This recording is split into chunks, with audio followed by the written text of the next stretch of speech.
보신 것처럼 국민들의 지지율 굉장히 높게 나오고 있죠.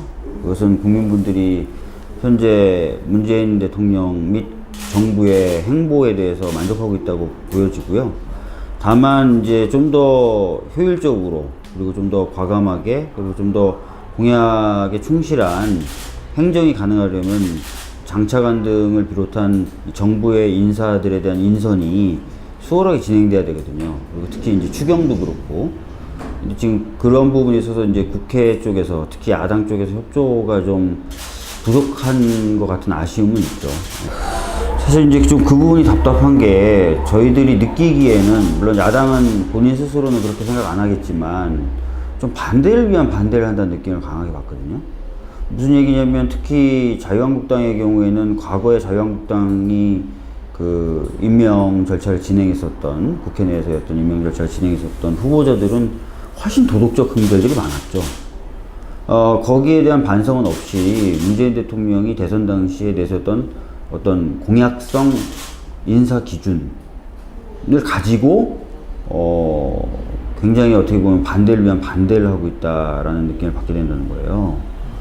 제가 봤을 때는 좀 그것은 국민분들을 위한 것은 아닌 것 같고, 본인들의 존재감을 좀 부각시킨다든지, 또는 출범해서 지금 지지율 고공행진을 보이고 있는 문재인 대통령과 정부에 대해서 흠집내기 식으로 좀 비춰지는 것 같아요. 그런 5대 원칙을 세우고, 그 5대 원칙을 최대한 지키려고 인사를 하겠다, 지키는 방향으로 인사를 하겠다, 이게 틀린 말은 아니죠. 그렇게 해야 되는 겁니다. 그죠? 그래서 그 말과 주장 자체는 굉장히 어떻게 부합하는 말이고, 다만 아쉬운 것은 그런 어떤 인사 원칙을 아주 기계적으로, 교조적으로 적용하기에는 현 정부는 인수위를 거치지도 못했던 거고, 또 기존의 어떤 인물들이 어떤 진영을 막론하고 그 5대 원칙에 딱 맞는 사람들이 그렇게 많지는 않다는 거죠. 어떻게 보면 우리나라의 어떤 슬픈 현실을 보여주는 것이기도 하는 거거든요. 근데 그런 어떤 원칙을 세웠던 것 자체가 마치 문제인 것처럼 운동을 한다면, 그럼 앞으로 어떻게 하자는 말입니까? 그런 식으로 인사를 점점 해나가려고 노력하고, 그런 노력이 보이면서 사람들이 스스로 조심하게 되고, 그래서 지금 당장은 아니더라도 좀 지나면 새롭게 등장하는 인물들은 그 원칙에 부합하고, 심지어는 그 원칙보다 더 여러 가지 도덕적인 우월성을 갖고 있게 되고, 이런 식으로 나가야죠. 일단은 인사에 관련된 부분이니만큼 개별 인물에 대해서는 개별적 기준에 따라서 개별적으로 판단해 주셨으면 한다는 말씀을 드리고 싶어요. 예를 들어서 김상조 교수를 너희가 임명을 강행했기 때문에 그 여파가 다른 인물들에게 미친다라고 하는 것은 그 개별 인물을 개별적 사정으로 개별적으로 판단하는 게 아닌 게 되는 거잖아요. 연계를 하는 건데, 그것은 제가 봤을 때 좀 인사 원칙에 비춰봤을 때 좀 아쉬운 부분이 있죠. 그래서 가급적이면 그런 식의 어떤 연계를 하지 말고 개별적으로 좀 판단해 주셨으면 한다라는 말씀을 좀 드리겠습니다. 전 솔직히 말씀 좀 드리면 좀 많이 답답했어요. 아까 말씀드렸던 것처럼 헌법재판관이 냈던 소수 의견이 저희 더불어민주당의 의견과 일부 유사하다는 이유로 후보자에게 추정한다는 식으로 얘기하다 보니까 후보자가 굉장히 모욕적이다, 이렇게 얘기를 했잖아요. 그리고 실제 이제 인사청문회 과정에서도 보시면 아시는 것처럼 저희 당 입장하고 다른 의견도 많이 냈어요. 그럼 그런 것들까지 전체적으로 봐줘야 되는 거 아닙니까? 근데 아주 그냥 일부 19건만 가지고 와가지고 그 19건에 대해서 분석을 하면서 이걸 보니까 더불어민주당을 추정하는 것 같다, 이런 식으로 사람을 규정하는 것 자체가 평생 이제 법관으로 살아왔고, 또 헌법재판소장 권한대행 역할을 하고 있는 사람들에 대한 좀 어떻게 보면은 굉장한 폄하이자, 동시에 헌법재판소라고 하는 헌법기관에 대한 부당한 좀 평가가 할 수도 있거든요.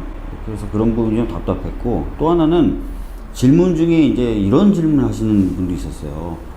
북한을 주적이라고 생각하냐? 주적이라고 할 수 있냐? 주적이라고 해봐라. 이런 취지로 말씀하셨단 말이에요. 근데 제가 청문회 과정에서도 밝혔지만, 헌법을 배울 때 가장 먼저 배우는 것 중에 하나가 북한의 이중적 지위에 대한 걸 배워요. 저도 이제 처음에 그 내용을 배우면서 이런가? 이게 우리 헌법의 원래 취지이자 헌법재판소와 대법원이 수차례에 걸쳐서 확인한 건가?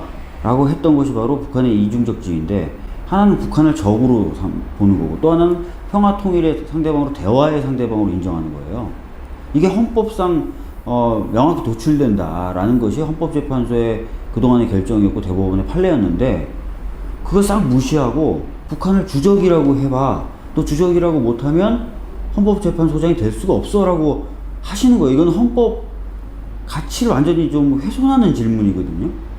그래서 그걸 보고도 좀 약간 아연실색했죠. 아니, 헌법재판소장을 뽑는 인사청문회에서 그 후보자 보고 헌법 정신을 완전히 몰각하는 답변을 해야만 자격이 있다라고 하겠다라는 게, 이게 우리나라 국회에서 벌어지는 일인가? 막 이상하다? 이런 느낌이 많이 그렇진 않죠. 윤석열 검사의 경우에는 뭐 저희뿐만 아니라 뭐 다른 당에서 이루어지는 평가를 봐도 좌편향이라고 얘기하는 사람은 아니에요. 그건 분명하거든요. 오히려 보수적인 정치적 색깔을 가지고 있는 분이죠. 다만 그분이 공언한 바에 따라서 사람이 충성하지 않는 거죠. 법과 원칙에 충성할 뿐이죠. 그래서 윤석열 검사를 가리켜서 좌편향이다, 저는 처음 듣는 얘기인데요. 그렇게 생각하시는 분이 있나 보네요. 그 윤석열 검사만을 이제 그렇게 지칭하는 건 아니고, 네. 이번에 쭉 이어졌던 일련의 이사들이 조국 민정수석, 조국 민정수석이나 뭐 안경환 법무부 장관 내정자가 개혁적 성향인 거 맞죠? 근데 중요한 거는, 검찰 개혁을 놓고 봤을 때 중요한 것은 검찰을 이 행정부, 이 정부가 장악하려 하는 것이냐 개혁하려 하는 것이냐예요. 전에 정부들은 개혁이라는 이름으로 사실상 장악을 했죠. 그래서 자신이 충실한 도구로 썼습니다. 말은 개혁하면서 실질적으로 장악을 해서 자기 도구로 쓰면서 무리하게 수사하게 하고, 정치적인 반대파에 대해서 검찰력을 이용해서 탄압을 했단 말이에요. 근데 지금 인사는 전혀 다른 방향으로 가고 있다는 것만 봐주시면 좋겠어요. 무슨 얘기냐면, 분명히 개혁적 성향을 안 쳤어요. 근데 이 개혁적 성향들이 검찰 출신이 아닙니다. 그게 뭘 의미할까요? 검찰을 장악하려면 검찰 출신을 법무부 장관이 안 치죠. 검찰 출신을 민정수석이 안 칩니다. 근데 지금 비검찰 출신이고, 심지어 법무부 장관 내정자는 비법조인이에요. 그러니까 비사시 출신이에요. 이것은 검찰에 대해서 개혁은 할지언정 장악하진 않겠다는 의사 표현이라고 보셔야 돼요. 굉장히 저는 합리적이고 개혁이란 관점에서 봤을 땐 타당한 인사라고 보여지거든요. 마치 예전처럼 그러면 또 검찰 출신 앉혀가지고 개혁이라는 깃발만 들었지 실질적으로 장악해서 정치적인 반대파들을 검찰 권력을 이용해서 탄압하고, 이게 맞냐 이거예요. 아니잖아요. 오히려 검찰 출신을 안 앉힌 게 더 낫죠. 왜 그걸 문제 삼는지 저는 모르겠어요. 진짜 옛날 정권처럼 검찰 출신 앉혀가지고 진짜 한번 싹 장악해가지고 해야 좋다 그러시려나? 좀 약간 이해가 안 되는데, 뭐 아주 긴급한 필요라든지 뭐 이런 것들 추경의 요건으로 하고 있는 것으로 저도 알고 있고 한데, 아까 말씀드렸던 것처럼 지금 일자리 문제는 굉장히 저는 긴급하다는 상황이고 절박한 상황이라고 보는 겁니다. 그래서 요건은 충족됐다고 저희들은 보고 있는 거고, 또 하나는 공적인 어떤 일자리를 늘리는 것에 대해서 상당히 부정적인데, 아까 말씀드렸던 것처럼 우리나라의 어떤 공적 일자리 비중이 다른 OECD의 평균에 비해서 굉장히 낮다 라는 것이 오늘 통계청의 통계 조사 결과 발표에 따라서도 증명이 됐죠. 3분의 1 수준입니다, 다른 나라들에. 그래서 늘려야 되고, 또 하나는 소방이라든지 경찰이라든지 사회복지사라든지 가축 방역관들이라든지 이런 분들은 확실히 숫자가 너무 기준에도 모자랄 정도로 모자라서 숫자가 경무에 시달리고 있고, 또 그것을 통해서 국민의 안전이 오히려 위협받고 있는 상황이란 말이에요. 그러니까 이런 부분은 늘려야죠.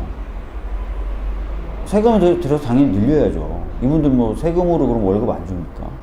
저는 그렇게 생각하고, 또 하나는 세금을 걷어서 이분들 일자리를 만들고 이분들한테 임금을 주면 그게 공중에 사라집니까, 그 돈이? 그분들 저축하고 돈 씁니다. 경제라는 건 돈이 도는 거잖아요. 지금 문제는 돈이 안 돌아서 문제인데, 이분들에게 임금이 지급되면 이분들은 쓰죠. 그 저축하고. 공중으로 사라지는 돈이 전혀 아니다. 그렇게 알아두시면 좋을 것 같아요. 사실 이번에 이제 추경 예산은 대통령이 이제 이례적으로, 그리고 헌정사상 처음으로 시정연설을 할 정도로 긴급성이 있고 또 여러 가지 공적인 필요에 의해서 이루어진 것이라고 저는 봅니다. 물론 이제 야당에서는 이 추경 예산이 추구하고자 하는 공적 일자리 창출이라는 부분이 오히려 그렇게 합리적이지 않다라고 비판을 해요. 그런 비판에 대해서는 저도 어느 정도 인정할 수는 있는데, 중요한 것은 지금 일자리라는 문제가 갖고 있는 절박성에 대해서는 좀 야당이 덜 체감하고 있다는 느낌이 들어요. 청년들의 경우에는 거의 이제 4명에서 5명 정도의 1명꼴로는 지금 실업 상태고, 제대로 된 일자리를 구하지 못해서 굉장히 고통스러운 나날을 보내고 있거든요. 그리고 수출과 경제는 성장하고 있지만 우리 사회 정말 빈곤층이라고 하는 분들의 소득은 계속 줄어들고 있어요. 그리고 자영업자의 경우에도 굉장히 고통을 받고 있고요. 이 부분을 풀기 위해서 저는 일자리 창출을 비롯한 추경이 필요하다고 보는 겁니다. 굉장히 절박해요. 그래서 어느 정도 그 방법에 의한 측면에서 다툼이 있을 수는 있지만 그 긴급함과 필요성을 좀 감안하셔가지고 추경을 좀 할 수 있게 해주시고, 추경이 집행되는 과정이나 또는 그 집행된 이후의 효과를 보고 그때 가서 이제 정부에 대해서 여러 가지 비판을 하셔도 저는 크게 늦지 않다고 생각합니다. 1년하고 한 20일 정도 채 안 지났죠. 근데 일들이 정말 많았어요. 촛불 집회 전국도 있었고, 그게 이어져서 이제 탄핵, 그다음에 조기 대선이라고 하는 굵직굵직한 이제 이벤트들이 있었는데, 그래서 사실 정신이 없었습니다. 지난 1년 동안 어떻게 지나갔는지. 또 당연히 처음이다 보니까 적응해야 되잖아요. 근데 그렇게 루틴한 업무에 적응을 하는 것을 넘어서서 초유의, 헌정사상 초유의 일들이 막 터졌으니까 정신 없었고 굉장히 바빴고요. 그리고 이제 정신 차려보니까 갑자기 야당에서 여당으로 바뀌어가지고 여전히 지금 약간 혼돈스러운 상태입니다. 그렇지만 국민분들의 어떤 위대한 힘을 체감한 1년이었고, 그래서 국민분들이 겨울에 보여줬던 그 여러 가지 모습들, 특히 하셨던 요구들, 이런 것들을 잘 받아서 새 정부가 그런 걸 실현할 수 있도록 도와야 되겠다, 이런 생각을. 변호사로서 저는 뭐 제가 생각하고 있는 옳은 바를 주장하고 또 그것을 위해서 싸우기만 하면 됐었는데, 국회에서는 뭔가 성과를 남기기 위해서는 싸우는 것만으로 되진 않더라고요. 당신 되게 나쁜 사람이다, 그러니까 우리 같이 하자, 이런 식으로 해야 되는 거예요. 너 같은 인간 처음 봤다, 그러니까 같이 하자, 이런 식으로 해야 되는, 그래야 뭔가 결과가 나오고 성과가 나오는 그런 상황이어서 그 일하는 방식이라든지 이런 것들이 매우 달랐다. 그래서 그거에 적응하는 좀 애를 먹었다라는 말씀을 좀 드리겠고, 또 하나는 이제 사법적으로 대응하는 거하고 입법이라는 것을 통해서 사회적인 시스템을 만드는 거하고는 확실히 또 다르죠. 그래서 전혀 좀 다른 방식으로 사물과 또 사회 현상을 보게 되더라, 이런 좀 차이점이 있었던 것 같습니다. 가장 아쉽고 무기력했던 순간은 작년 여름에 이제 세월호 특조위가 강제로 종료가 될 때 그 기간 연장 법안을 통과시키지 못했을 때였어요. 그때도 굉장히 힘들었거든요. 가족분들은 한 22일 정도 단식을 하셨었고, 저는 이제 국회의원이었지만 아무것도 못하면서 그분들 옆에만 있어야 되는 그런 상황이어서 너무 괴롭고 힘들었었고, 반면에 이제 좀 뜻깊었던 거는, 그래서 이제 그런 문제를 해결하기 위해서 제2기 특조위를 발족시킬 수 있는 법안을 새로 발의해서 신속 처리 안건으로 지정하는데 성공했었을 때, 그리고 나서 탄핵된 이후에 탄핵소추위원으로 활동하면서 헌재에서 그 선고를 들었을 때, 탄핵 선고를 들었을 때, 이럴 때가 좀 뿌듯하고 기분이 좋았었어요. 민주당 입당을 후회했다기보다는 전반적으로 어떤 정치를 시작한 것에 대한 후회를 한 적이 있고, 그게 작년에 여름에 느꼈던 그 무력감과 좌절감 때문이었고요. 민주당에 입당한 걸 후회했다는 것도 사실 그 무렵이었을 거예요. 만약에 제가 그렇게 말을 했다면. 잘 기억은 안 나지만.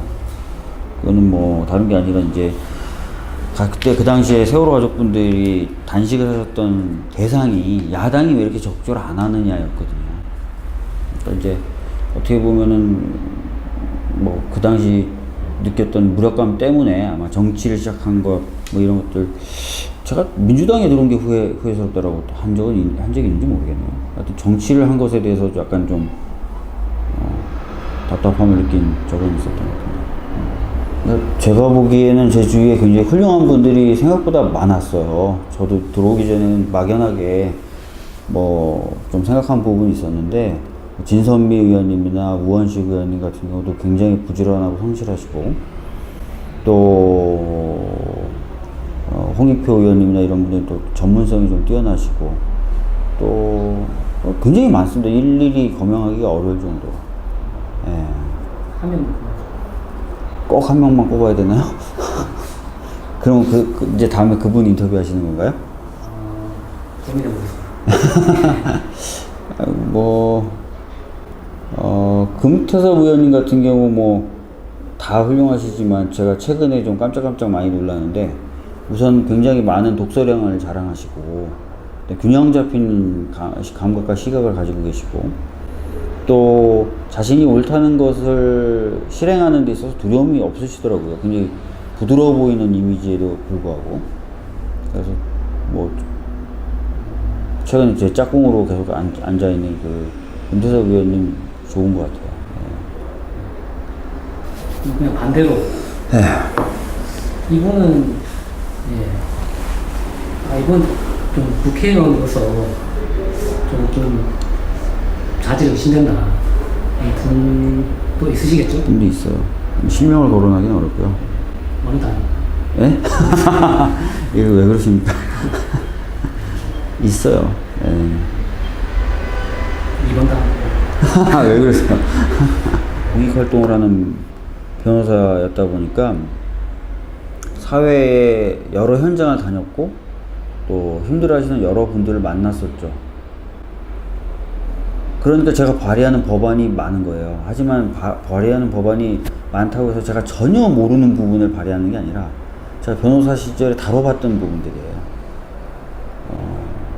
최근에 뭐 사학법이나 이런 것도 지금 내려고 준비하고 있는데, 제가 사학 분쟁이나 또는 사학에 의해서 여러 가지 이제 피해를 받은 분들 변호도 했었거든요. 그래서 모르는 영역이 아니죠. 그리고 제가 이제 변호사 생활하면서 문제 있다고 느꼈던 부분들에 대해서 발의를 하는 거니까 종류도 많고 숫자도 많은 거죠. 대충 제가 느꼈던 문제들을 커버하는 법안은 거의 다 발의한 것 같아요. 이제 앞으로는 발의 숫자라든지 또는 발의에 집중하기보다는 이미 발의한 법안을 어떻게 통과시킬 것인가에 좀 주력을 해볼까 그렇게 고민하고 있습니다.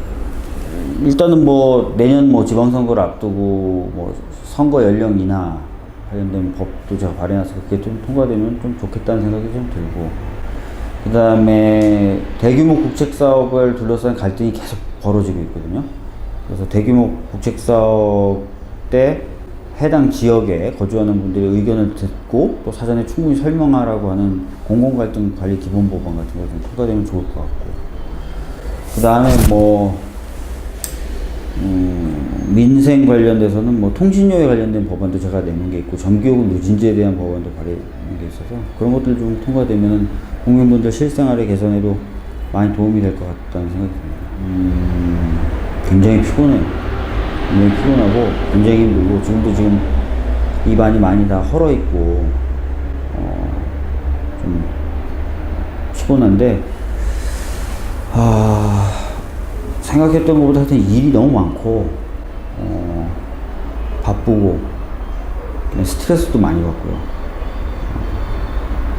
그런 부분 때문에 막 할만하다, 즐겁다 이렇게 생각되지는 않고요. 근데 조금 더 제가 열심히 하면 성과도 이제 나올 거라서 이제 여당도 된 만큼 그렇게 되면 보람을 좀 많이 느끼지 않을까요? 그거 생각하면서 버티는 거죠. 지금. 항상 말씀드리는데 지금 제가 재선하겠다 이렇게 막 강력하게 의지를 갖고 있거나 고민하지는 못하고 있고 조금 더 지나서 제가 하는 일이 뭔가 성과를 내거나 이러면은 제가 좀 적극적으로 고민해 볼 수 있을 것 같아요. 현재까지는 하여튼 뭐 고민 중입니다. 특히 이제 또 아까 말씀드렸던 것처럼 야당에서 갑자기 여당으로 바뀌다 보니까 제가 어떤 정치인이 돼야 되는가, 여당으로서는 뭐 이런 부분에 대한 고민도 좀 많이 하고 있거든요. 그런 것들이 좀 정리가 되면서 함께 앞으로 제가 정치를 어떤 방식으로 또 어느 영역에서 할 것인가, 또 언제까지 할 것인가 이런 것들이 결정될 것 같아요. 제가 정치를 멈췄을 때 사람들이 야, 저 사람은 우리나라 민주주의를 실질화시키는데 도움을 준 사람이다 라는 평가를 해줄 수 있도록 그렇게 정치 활동을 하고 싶습니다. 고민스러운 부분을 맞닥뜨리게 되면은 항상 짝꿍한테 물어보죠. 그러면은 여러 가지 이야기를 많이 해줘요. 제 결정하는데 큰 도움을 줍니다. 항상 저보고 왜 이렇게 열심히 안 하냐고, 더 열심히 하라고 그렇게 얘기하거든요. 그래서 나 죽을 것 같다. 근데 뭘 죽을 것 같냐, 더 열심히 해라 이렇게 얘기하죠. 그래서 더 열심히 합니다. 지금도 저보고 일 안 하는 것 같아요. 더 열심히 하래요.